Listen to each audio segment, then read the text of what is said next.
The knock came sharp and heavy, the kind that made the front door rattle in its frame. It wasn't the kind of knock you'd expect from a neighbor borrowing sugar or even a delivery driver dropping a package. No, this one was deliberate, possessive, like it belonged to someone who thought the entire street was theirs to command. I slid the blinds open a fraction, and that's when I saw him. A man stood tall on my porch, clad in a tactical vest with bold, blocky letters stitched across the front. HOA Cop. His mirrored sunglasses reflected my house back at me, his stance wide like he was on duty. A fake badge clung to his belt, catching the afternoon sun as if daring me to question its authority. Clipboard in one hand, free hand tapping the butt of the vest as if he had something holstered there. He looked every bit like an officer, but something about him reeked of parody. And that was my first red flag. There's no such thing as an HOA police force. I'd read enough to know the law. 18 U.S. Code 912. Impersonating an officer of the law is a felony, plain and simple. But this man wasn't concerned with legalities. He carried himself with the arrogance of someone who believed intimidation could bulldoze through truth. I watched him from the sliver of the window, blood rising, pulse steadying into that cold rhythm I get when trouble is about to arrive. Before I go further, you need to know something about where I live. My neighborhood is quiet, rows of modest homes, trimmed lawns, the kind of place where weekends smell like barbecue and you know the sound of your neighbor's car engine by heart. I worked years for this house, paid every cent with sweat and late nights, built a good fence, set up cameras at every angle, and most importantly, gave 2 dogs a home they deserved. Thor and Shadow, German Shepherd mixes, trained, obedient, protective, and fiercely loyal. They weren't just pets, they were family. And family was exactly what the HOA couldn't stand. It began innocently enough, little paper notes left on my porch, complaints about trash cans sitting too close to the curb, reminders that my driveway needed pressure washing, even one notice about my porch light being excessively bright. Petty nuisances, nothing more. I crumpled them and carried on. But the day I brought Thor and Shadow home, things changed. Overnight, it seemed the HOA had decided my household was a threat to their community order. They sent letters claiming I hadn't registered the dogs under their community pet policy. But here's the truth. State law requires pets to be registered with the county, not a bunch of power-hungry busybodies pretending to be lawmakers. My dogs were licensed, vaccinated, and perfectly legal. Still, that didn't matter to the HOA. They wanted control, and when control is threatened, bullies send their enforcers. Which brought me back to the man on my porch. He wasn't a stranger. I'd seen him skulking at HOA meetings before, planted behind the president like muscle hired to back up her every word. Now, here he was, vest puffed out, mirrored shades hiding his eyes, voice booming through the door. By order of the Shadow Creek HOA, he barked, pounding his fist on my door again. We're conducting a security inspection. Open up or we'll force entry. The words sent a jolt through me, not fear but anger sharpened to a blade. HOA or not, no group of suburban bullies has the power to kick down my door. My finger hovered over the porch camera app, and I pressed the mic. You're trespassing, I said flatly, my voice carrying out through the speaker. HOA has no police powers. Leave now before I call the real cops. He didn't flinch. Instead, he smirked, lifting a hand to tap the fake badge on his belt like it was supposed to impress me. Then he stepped back a half pace, squared his shoulders, and braced as if he were preparing to slam into my door. My blood boiled. Every muscle in my body wanted to move, to open the door and meet his arrogance head on. But I didn't. The key to men like this is patience. Wait for them to overreach. Wait for them to hand you the rope to hang them with. And something in his stance told me he was about to make the biggest mistake of his life. Because crossing that threshold didn't just mean breaking the law, it meant stepping into the domain of Thor and Shadow, and my boys don't take kindly to intruders. The pounding grew louder. Each blow rattled the hinges, sending vibrations through the frame like distant thunder. My dogs were already alert, Thor pacing the hallway with a low growl vibrating in his chest, Shadow sitting at attention, ears pricked, eyes sharp. They didn't bark yet, not until I gave the word. Their restraint only made the silence heavier, like the air before a storm breaks. The man outside must have mistaken my quiet for submission. His voice rose, fueled by imagined authority. Last warning. Open this door or I'm coming in myself. I stayed still, phone in one hand, thumb hovering over the 911 button, porch camera recording every second. My neighbors' houses were close enough that I knew someone was already peeking through blinds, maybe even filming. That would only strengthen my case. I just needed one undeniable act of aggression. And then it came. With a roar and a crash, the man drove his boot into the door. The lock screamed against the strain, wood splintered, and on the second kick, the frame gave way. My front door slammed open, rattling against the wall as he stormed inside. Boots thudded against my hardwood floor, his fake vest squeaked with every movement, and his clipboard went clattering to the ground.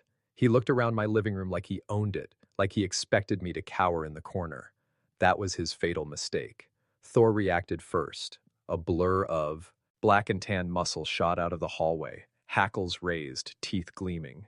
His growl rolled through the room, deep and primal. Shadow was right behind him, lower to the ground, faster, circling toward the intruder's legs with pinpoint precision. The man froze, caught mid-step. "What the?" was all he managed before Thor lunged. 80 pounds of trained fury hit him square in the chest, knocking him backward into the hallway table. The lamp toppled, glass shattering across the floor as he stumbled and tried to regain his footing. Shadow's jaws snapped inches from his boots, cutting off any chance of escape. His scream echoed in the house, high-pitched and ragged, the sound of a man realizing he wasn't in control anymore. He raised his arms to shield his face, but Thor had him pinned, teeth bared inches from his throat. Shadow circled, barking sharp, thunderous barks that shook the walls and surely woke the neighborhood. I stepped into view, calm, deliberate, camera still rolling in my hand. My dogs weren't wild, weren't reckless. They were soldiers, holding the line until I gave the command. "You broke into my home," I said, voice steady as a judge reading a sentence. "You assaulted my door. Now you're trespassing against two very angry dogs." His mirrored sunglasses had been knocked askew, finally revealing his eyes, wide, terrified, stripped of the false confidence he carried outside. He tried to bluff through it, gasping, "Call them off! You'll be charged for having attack dogs." I shook my head slowly. "Wrong again. This state has a stand-your-ground law. I have every right to defend myself and my property. You entered unlawfully. You're lucky it's only my dogs you're dealing with." By then, commotion had drawn attention.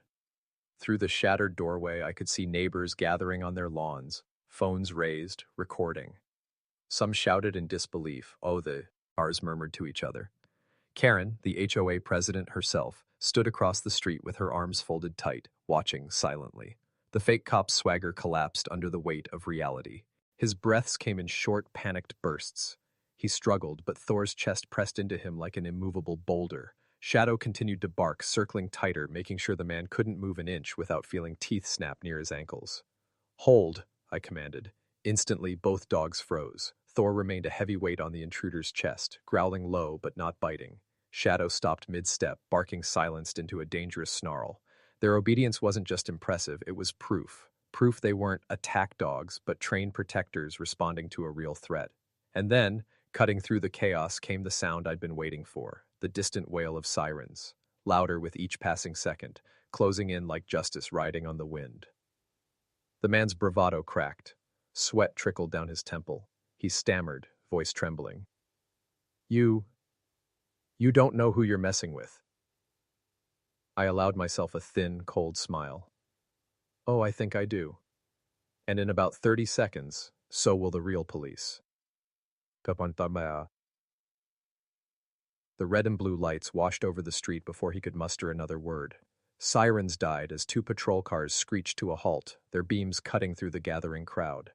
Neighbors stepped closer, some openly cheering, others filming every second with their phones. The man beneath Thor stiffened, his false authority dissolving like smoke under a spotlight. "Get off him!" a deputy barked as he charged through the doorway, hand hovering near his holster. I gave a sharp whistle. Thor immediately eased off, retreating to my side with Shadow close behind. Both sat neatly at attention, tongues lolling, eyes still locked on the intruder like guards unwilling to drop their watch. The sudden obedience said more than any words I could have offered. These weren't attack dogs, they were disciplined protectors. The intruder scrambled up halfway, hands raised in frantic defeat. Nez, voice cracking. "I'm with the HOA. This is official business. He's got violent dogs." "Sir," The deputy cut him off, eyes narrowing at the vest, the fake badge, the splintered door. You're wearing a counterfeit uniform. You kicked down this man's door. You're under arrest for breaking and entering, criminal impersonation, and trespassing. The man's protest turned into a weak sputter as cuffs clicked around his wrists. The sight sent a ripple through the gathered crowd. Neighbors applauded, a few shouted encouragement, and Karen, the HOA president, quickly ducked into her house without a word. I raised my phone, showing the deputy the footage from my porch camera. The threats, the forced entry, the dogs responding with restraint. A couple of neighbors stepped forward, offering their own videos as backup. The evidence was airtight. The deputy gave me a curt nod. You handled this better than most. Dogs did their job. He turned to the intruder, who now slumped in defeat. You're lucky they didn't do worse. As the man was led to the squad car, the tension that had wrapped around the street seemed to loosen. Neighbors whispered in clusters, phones buzzing as they replayed the footage among themselves. The air carried the strange energy of justice being served in real time. But I knew it wasn't over. Bullies like him, and the HOA pulling his strings, never let a loss settle quietly. 2 weeks later, my hunch proved right. A thick envelope landed on my porch, stamped with the unmistakable weight of legal paperwork. Inside was a stack of documents, crisp and smug, declaring that the same man now facing criminal charges was suing me. Civil court this time. He claimed my dogs attacked him unprovoked, that he suffered emotional trauma and injury, and that Thor and Shadow were dangerous animals that should be put down. For a moment, rage clawed at my chest. The man had bullied, invaded my home, tried to bully me under a false badge, and now dared to drag my dogs into court. Thor and Shadow had done exactly what they were trained to do: protect me and my property, trying to keep the neighborhood safe from my aggressive animals. His voice rose in dramatic flourishes, pointing at the doorframe photographs like they were evidence of my hostility instead of his client's crime. When he finally sat down, smugness clung to him like a bad cologne. My lawyer didn't waste time. She rose calmly, adjusted her jacket, and pressed play on the footage. The room filled with the hollow thuds of my front door being kicked. The man's voice barked through the speakers. By order of the Shadow Creek HOA, open up or we'll force entry. Gasps rippled across the courtroom. The video showed the splintering wood, his forced entry, his swaggering march into my living room. And then came Thor, a flash of fur, a growl, the intruder crashing into my hallway table. But here was the clincher. At my sharp command, hold! Both dogs froze, obedient and controlled. No random mauling, no frenzy, just discipline. Protectors following orders. Your Honor, my lawyer said evenly, this man wasn't attacked, he was stopped. He was trespassing, impersonating an officer, and forcibly entering a private residence. My client's dogs acted lawfully under Section 841 of state self-defense law, which explicitly protects an owner when a dog defends against an unlawful intrusion. The plaintiff isn't a victim. He's lucky to be alive. The judge leaned back, hands steepled, expression unreadable. For a long, quiet moment, the only sound was the faint hiss of the courtroom speakers. Then she spoke, voice like steel wrapped in velvet. Case dismissed. The gavel struck once, sharp and final. The man's face drained of color. His mouth opened, then closed again, no sound escaping. The judge wasn't finished. She turned her gaze directly on him. Consider yourself fortunate these dogs were trained with restraint. You broke into this man's home. You impersonated authority you didn't ought to have, and you should thank your lucky stars those animals didn't do more. Humiliation painted every line of his face as he gathered his papers with trembling hands. He didn't look at me. Couldn't. He shuffled out of the courtroom, a broken shell of the bully who had once stood on my porch.